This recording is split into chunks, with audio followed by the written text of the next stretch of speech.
பில்லி சூன்யோ ஏவலன்னு பிடரி குலுங்க வைக்கும்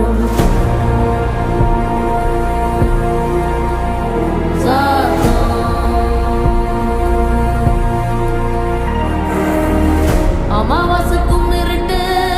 ஆறும் இல்ல நடுநிசி கருப்பு கடுவம் பூன